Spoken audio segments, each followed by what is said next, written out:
धरती हमारी माता है, हम सबकी जीवनदाता है।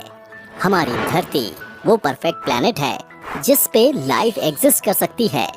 अब सोचने वाली बात इसमें ये आ जाती है कि अगर हमारी धरती सोलर सिस्टम में उस एग्जैक्ट जगह पे ना होती, या फिर गोल ना होती, या फिर उसमें और कोई चेंज होता, तो आखिर हमारा क्या होता।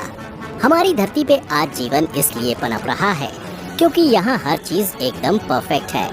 उसका गोल आकार, उस पे पानी की मात्रा, उसके एटमॉस्फेयर की गैसेस और धरती की सरफेस का तापमान, ये सारी चीजें प्रकृति ने इतनी परफेक्ट बनाई हैं कि धरती पे जीवन का पनपना संभव हुआ है। किसी भी प्रकार के छोटे से भी चेंज का असर हमारी मौजूदा जिंदगी पे बहुत ज्यादा पड़ेगा। धरती का गोल आकार ही नहीं बल्कि धरती का साइज भी इतना परफेक्ट है कि जिंदगी का पनपना संभव है। लेकिन आखिर कैसे? इसके लिए करते हैं छोटा सा साइंस एक्सपेरिमेंट और कर देते हैं हमारी धरती का साइज डबल। अब सोचिए, अगर धरती का साइज दोगुना कर दिया जाए तो उसका हमारी जिंदगी पे क्या असर पड़ेगा?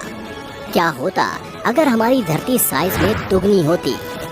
चलिए पहले समझते हैं कि धरती का साइज दुगना होने का धरती पे क्या असर पड़ेगा। और यहाँ मैं ये एज्यूम करके चल रहा हूँ कि धरती के साइज बढ़ने से उसके सरफेस टेम्परेचर पे कुछ असर नहीं हो रहा। जी हाँ दोस्तों, हमारी धरती सूरज से एक ऑप्टिमम दूरी पर है जिसको कहते हैं गोल्डीलॉक्स रीजन। इस दूरी पे सूरज की गर्मी ना बहुत ज्यादा होती है और ना ही बहुत कम।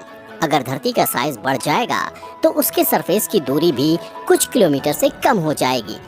हालांकि सूरज और धरती के बीच इतनी ज्यादा दूरी है कि धरती के साइज बढ़ने से कुछ खास फर्क नहीं पड़ेगा और इसीलिए मैं ये एज्यूम करके चल रहा हूँ कि साइज बढ़ने से एटमॉस्फेयर पे कोई असर नहीं पड़ेगा।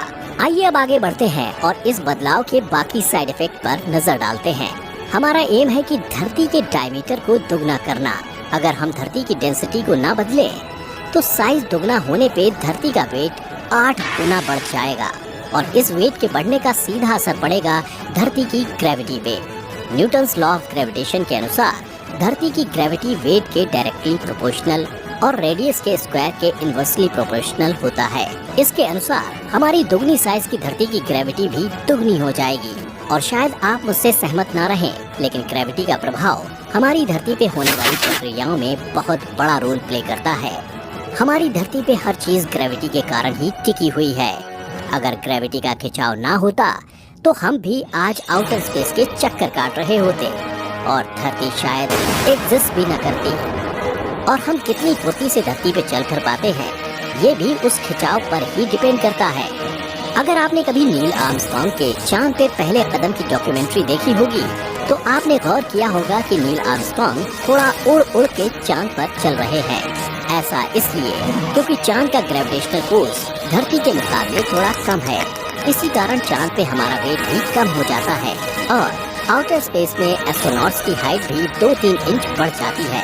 तो अब आप अनुमान लगा ही सकते हैं कि अगर ग्रेविटी बढ़ जाएगी तो उसका क्या असर होगा। ग्रेविटी का दुगना हो जाने पर हमें चलने फिरने में भी दुगनी फुर्ती की जरूरत पड़ेगी। हमें चलने फिरने में बहुत दिक्कत होगी क्योंकि हमें दुगना एफर्ट लगाना पड़ेगा। ग्रेविटी के दुगना होने पे हमारा वेट भी दुगना हो जाता है तो ऑब्वियसली इस वजह से भी हमें चलने फिरने में ज्यादा दिक्कत होती है।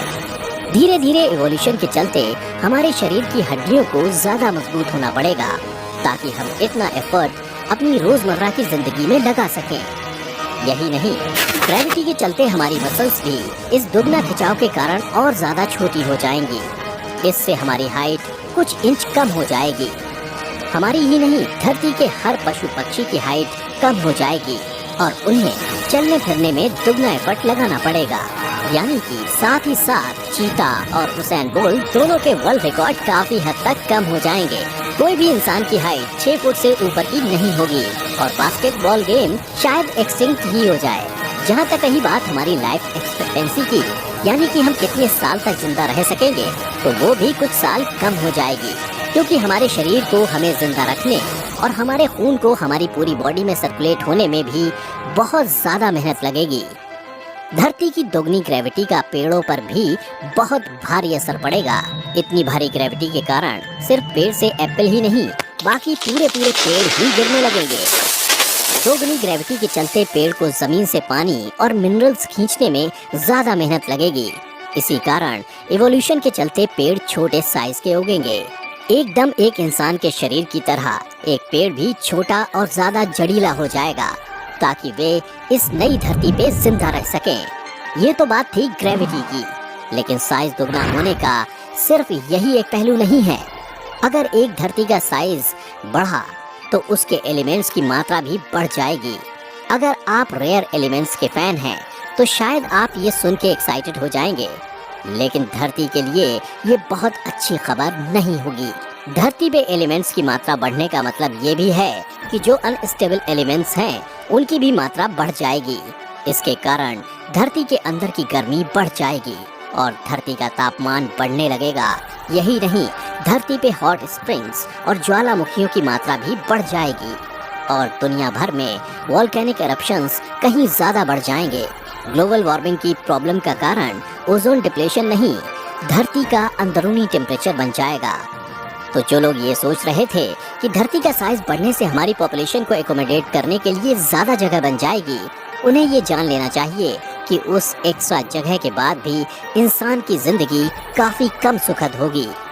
हमारी धरती जैसी है एकदम परफेक्ट है और हमारी धरती के कॉन्फ़िगरेशन में मामूली से बदलाव का भी भारी असर हो सकता है। कई बार अपनी एडवांस्ड और मॉडर्न जिंदगी जीते जीते हम ये भूल जाते हैं कि इस मॉडर्नाइजेशन का हमारी धरती पे क्या असर पड़ रहा है। बाढ़, लैंडस्लाइड, सुनामी, ग्लोबल वार्मिंग, ये सब हम इंसानों की ही करनी है। ये सब इसलिए हो रहा है क्योंकि हम अपनी धरती के कॉन्फ़िगरेशन के साथ खिलवाड़ कर रहे हैं। मॉडर्नाइजेशन एक बहुत अच्छी चीज़ है, लेकिन हमें हमेशा अपनी धरती का शुक्रगुजार रहना चाहिए और उसकी इज्जत करनी चाहिए, क्योंकि हमें हमारी जिंदगी इस परफेक्ट धरती ने ही दी है। अगर आपको मेरा वीडियो पसंद आया हो तो इसे लाइक जरूर करिएगा और मेरे चैनल को सब्सक्राइब करिए ताकि आप ऐसी और दिलचस्प व एजुकेशनल वीडियोस देख सकें। साथ ही बेल नोटिफिकेशन आइकन दबाना मत भूलना।